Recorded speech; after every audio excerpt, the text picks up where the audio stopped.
¿Me creerías si te digo que hay niños aparentemente inocentes, capaces de realizar torturas y asesinatos, que solo a gente adulta se le podrían ocurrir? La imagen de niños vinculados al entorno penitenciario evoca una mezcla de asombro y preocupación en la sociedad. A lo largo de la historia, han surgido casos de menores que, lamentablemente, se ven envueltos en situaciones delictivas y terminan siendo parte del sistema carcelario. Estos niños, a menudo etiquetados como los más temidos de prisión, representan una realidad compleja que abarca factores sociales, económicos y familiares. Bienvenidos a Veredicto Final. Alisa Bustamante.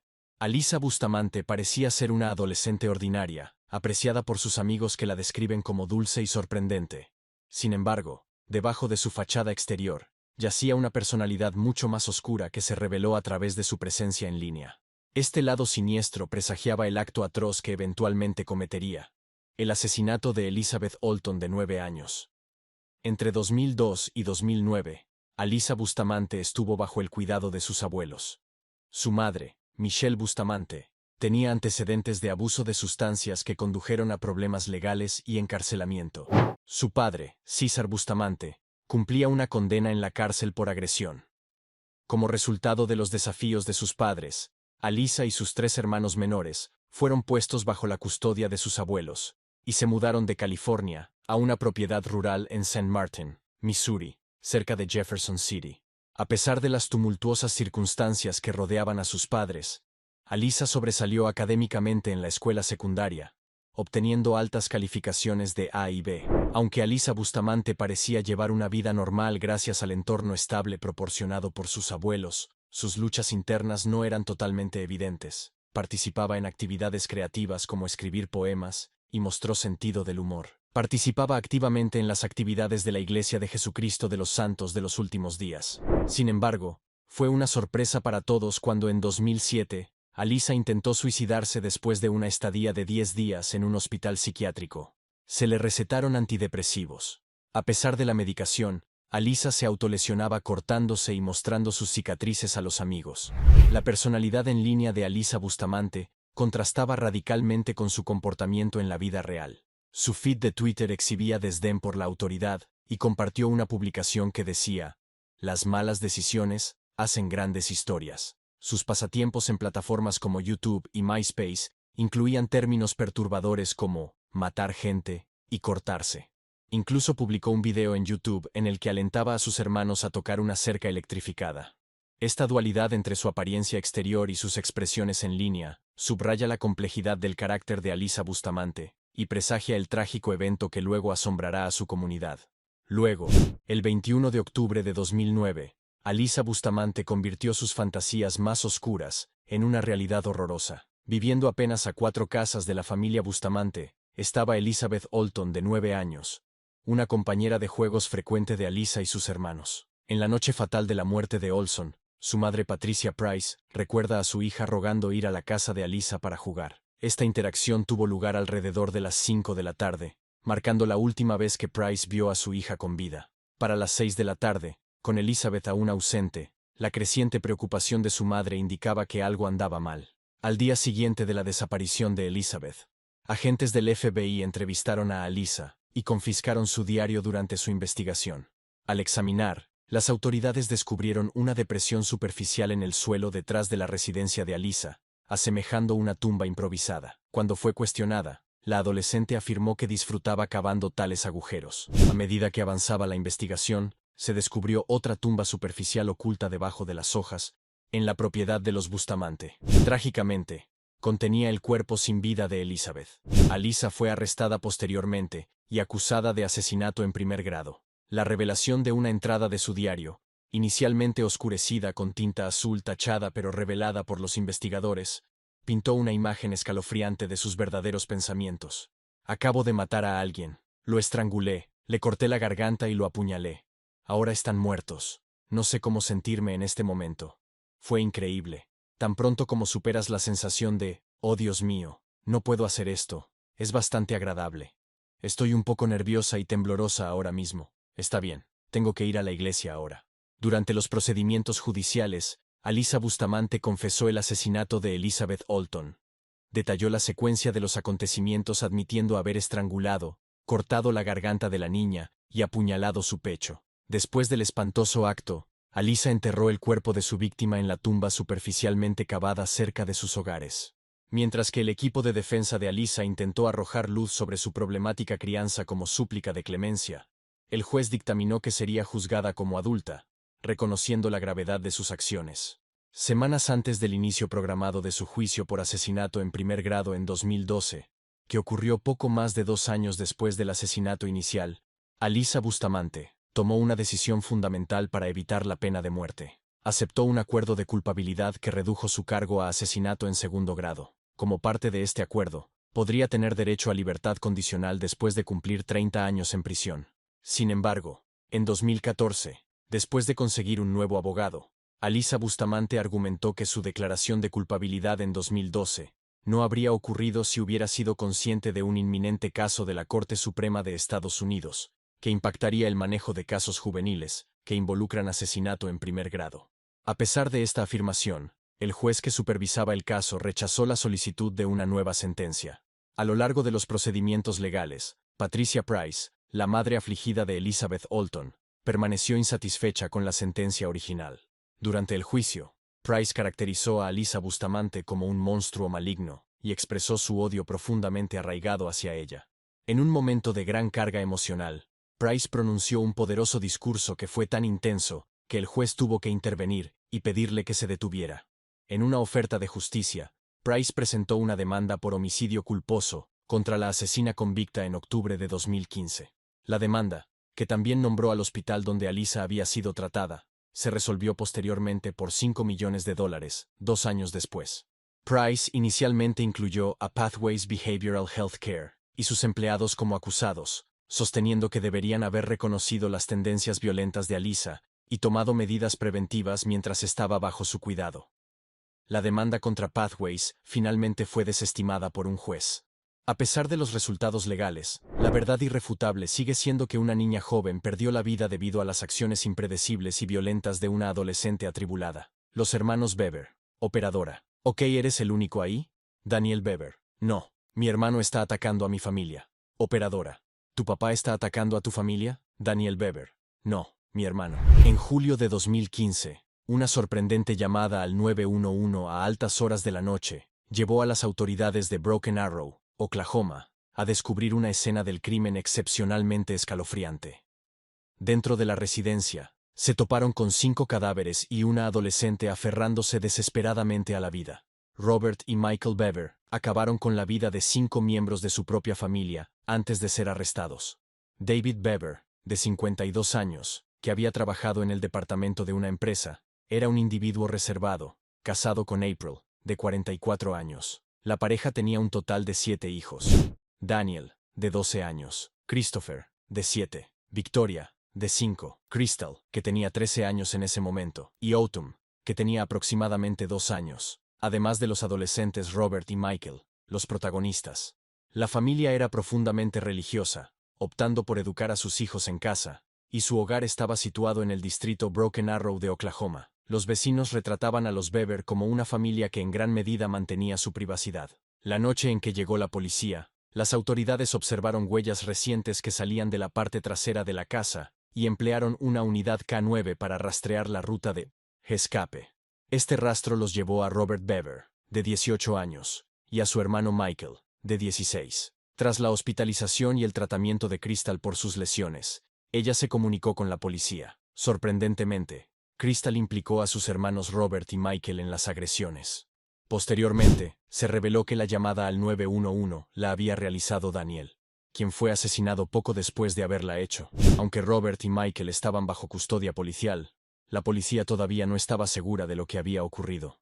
En testimonios posteriores, Robert declaró que los 2 hermanos a menudo habían experimentado soledad, pasando meses sin salir de la casa. Alegó que David y April les habían inculcado la creencia de que el mundo estaba lleno de personas con la intención de causarles daño. Además, Robert acusó a su padre de someterlos a abusos físicos durante sus años de formación. También relató que albergaba pensamientos de acabar con sus padres debido a los presuntos malos tratos que sufrió. Según Robert, mataron a sus padres porque tenían hijos principalmente por incentivos financieros y nunca les demostraron un genuino afecto. Robert que tenía una fascinación mórbida con los asesinos en serie, tramó crear 2 vídeos después de la matanza, uno para las autoridades y otro destinado a subir a YouTube. Tras sus detenciones, Robert proporcionó una confesión a las fuerzas del orden, divulgando los espeluznantes detalles del incidente. El ataque había sido meticulosamente planeado y estaba impulsado por su aspiración a la notoriedad.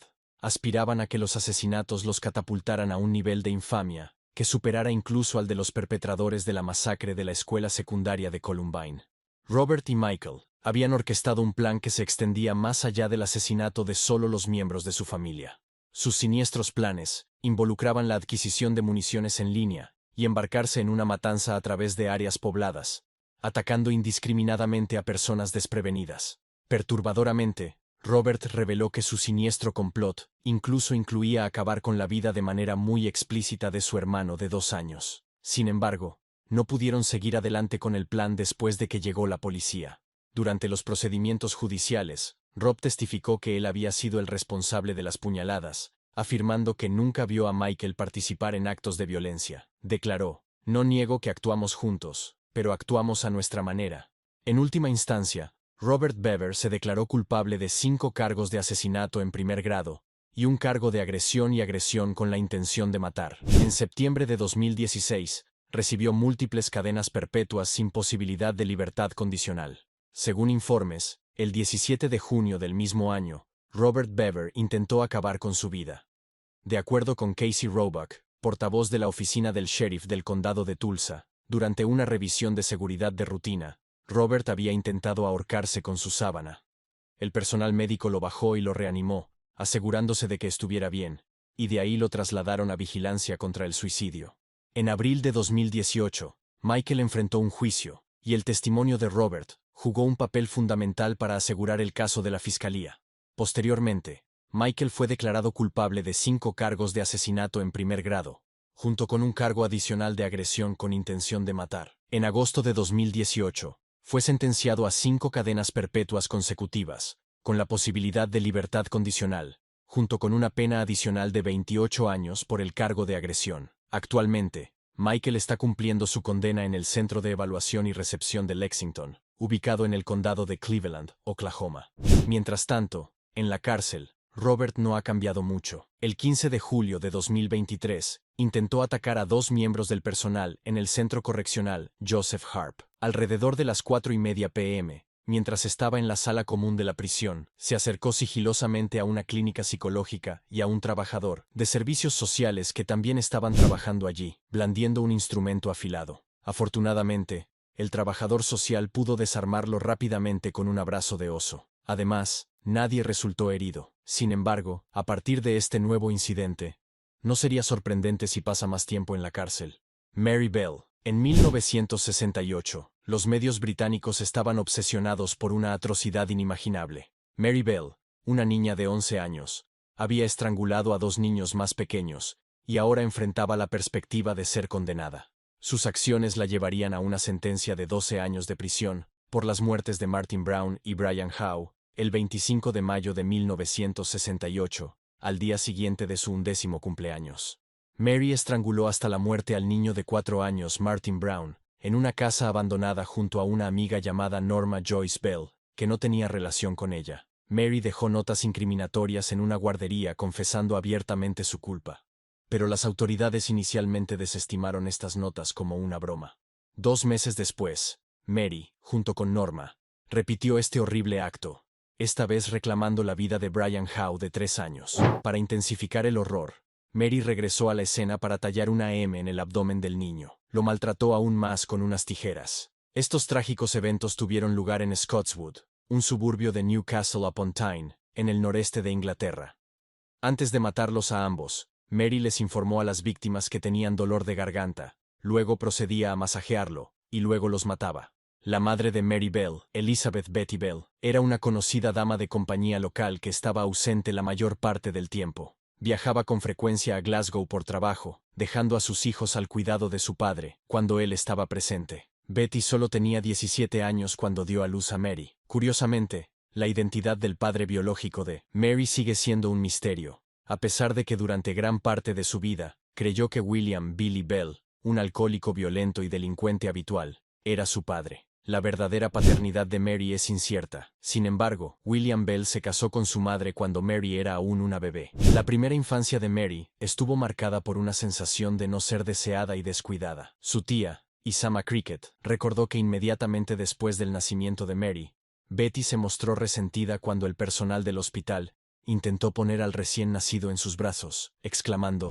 «Llévate esa cosa lejos de mí». A pesar de la evidente negligencia y el abuso, Betty rechazó constantemente las ofertas de su propia familia para obtener la custodia de Mary.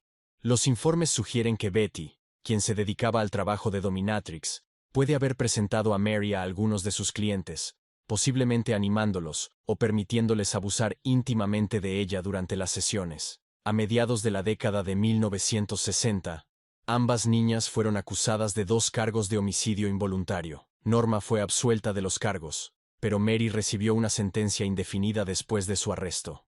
Bell fue recluida inicialmente en un hogar de detención en Durham, antes de ser trasladada a otro hogar de detención en South Norwood.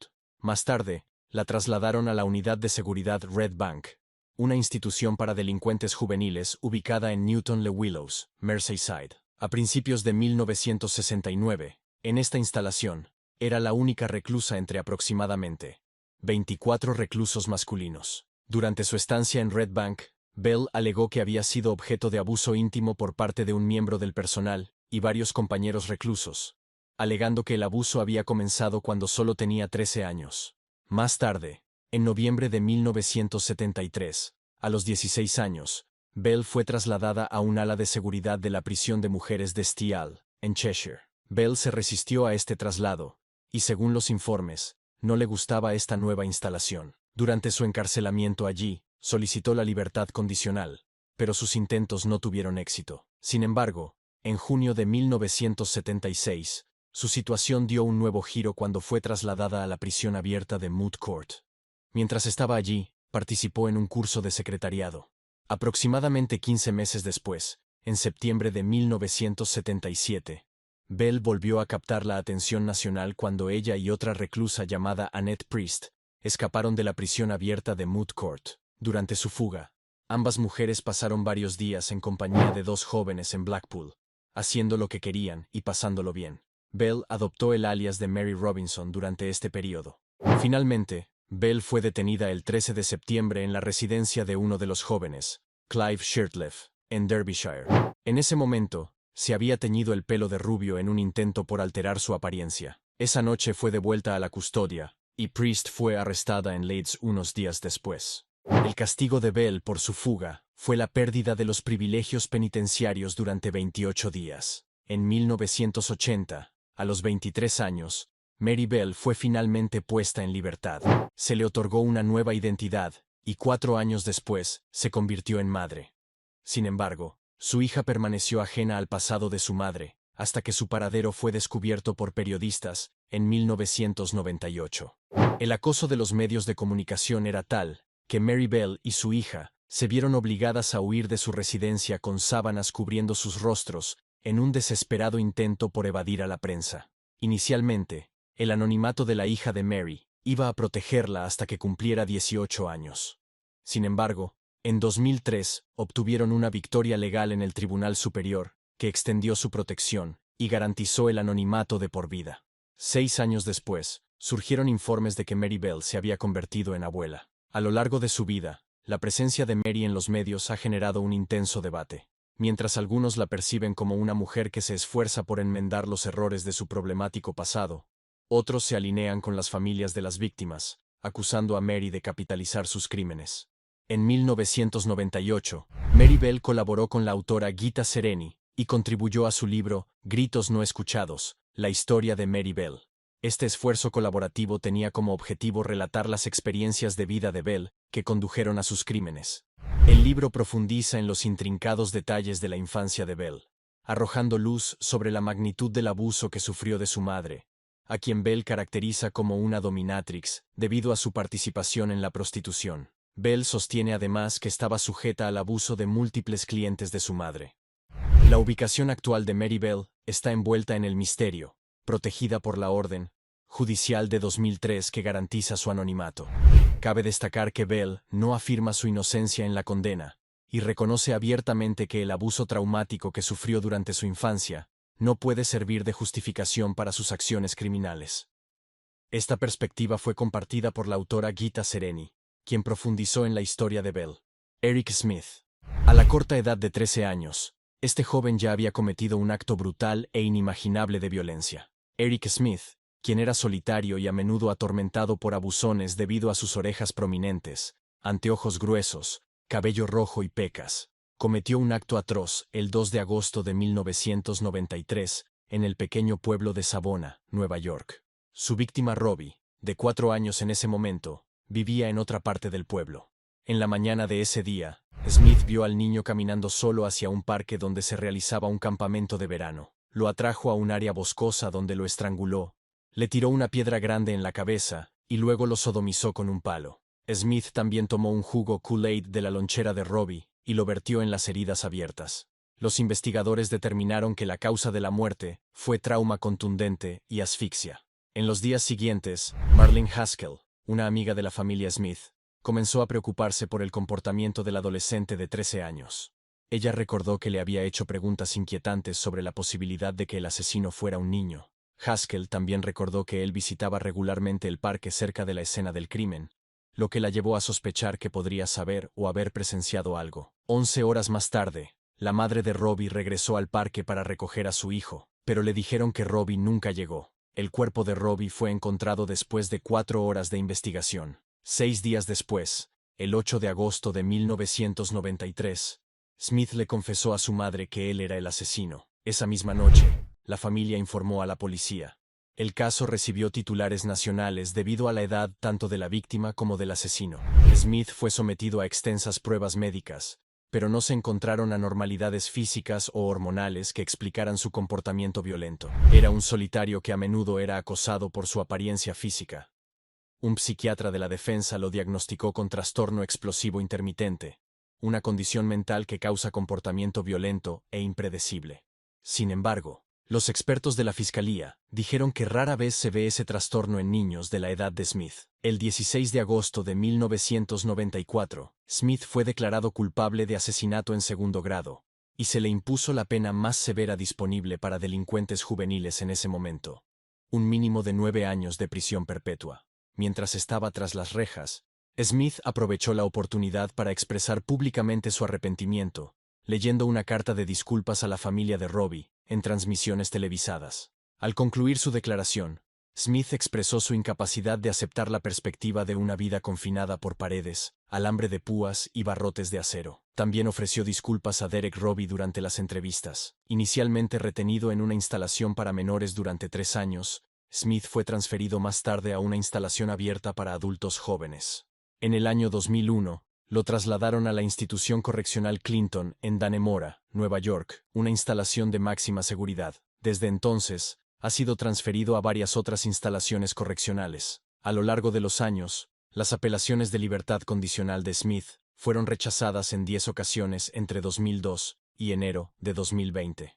Tras cumplir 28 años tras las rejas, Eric Smith finalmente fue puesto en libertad condicional en Queens, Nueva York. Smith sostiene que ha experimentado una transformación y tiene derecho a una segunda oportunidad, señalando su estrategia integral para comenzar de nuevo, incluso su compromiso con una prometida. No obstante, persisten aprehensiones entre ciertos sectores que dudan de si Eric Smith realmente ha desechado su potencial de representar un peligro sustancial. Lionel Tate.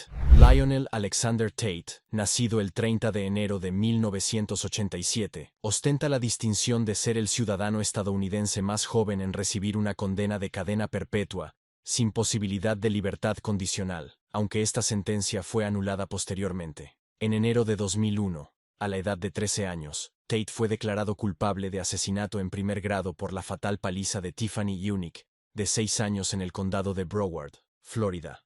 El 28 de julio de 1999, Tate se quedó solo con Tiffany Unique, quien estaba bajo el cuidado de la madre de Tate, Kathleen Grosset Tate. Los dos niños estaban jugando abajo cuando la madre de Tate les gritó que fueran más silenciosos.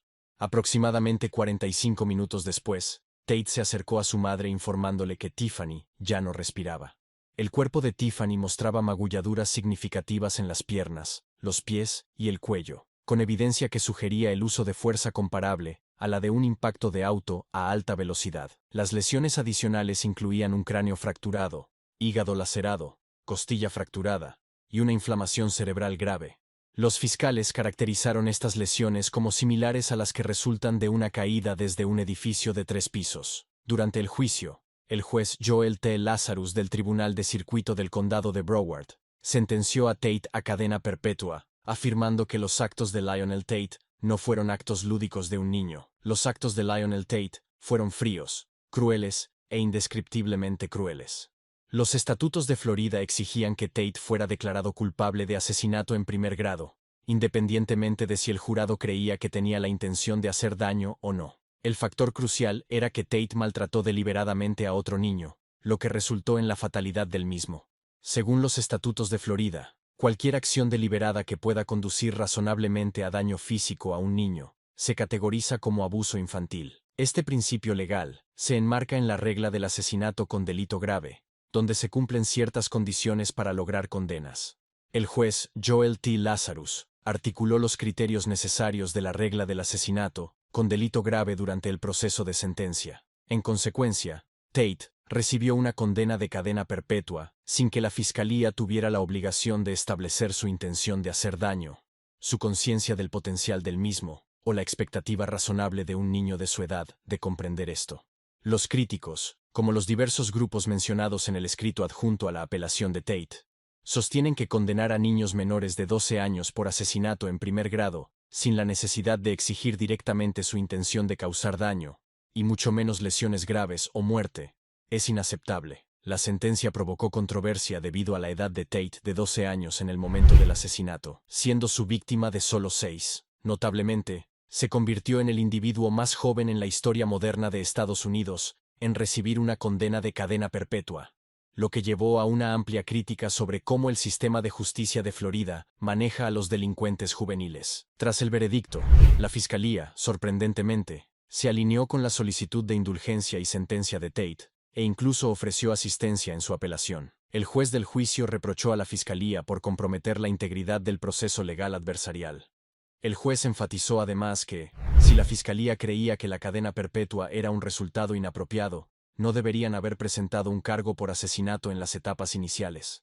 En enero de 2004, un tribunal de apelaciones a nivel estatal anuló su condena citando la falta de evaluación de su competencia mental antes del juicio. Este fallo allanó el camino para que Tate aceptara el acuerdo de culpabilidad original que había rechazado anteriormente.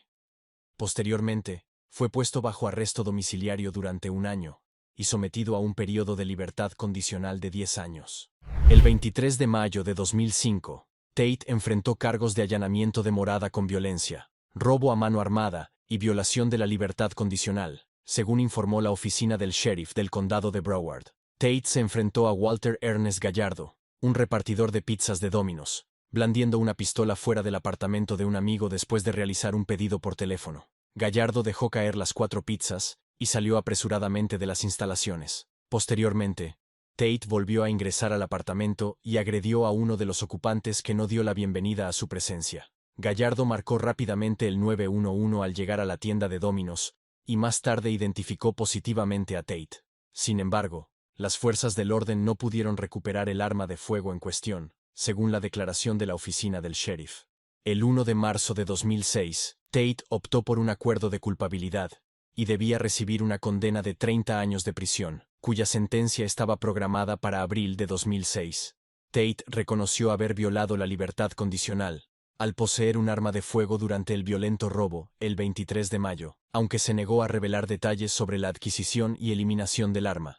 Si bien retiró su declaración de culpabilidad por el robo, finalmente recibió una condena de 30 años de prisión el 18 de mayo de 2006, específicamente por violar la libertad condicional. El Tribunal de Apelaciones del Distrito 4 de Florida confirmó esta sentencia el 24 de octubre de 2007. Posteriormente, el 19 de febrero de 2008, Tate se declaró sin oposición al cargo de robo y posteriormente fue sentenciado a 10 años en una prisión estatal. Esta sentencia debía cumplirse simultáneamente con su sentencia existente de 30 años por violación de la libertad condicional. En la actualidad, Tate está encarcelado en la institución correccional de Charlotte. Si este video te gustó, entonces no te puedes perder a las mujeres más peligrosas de prisión.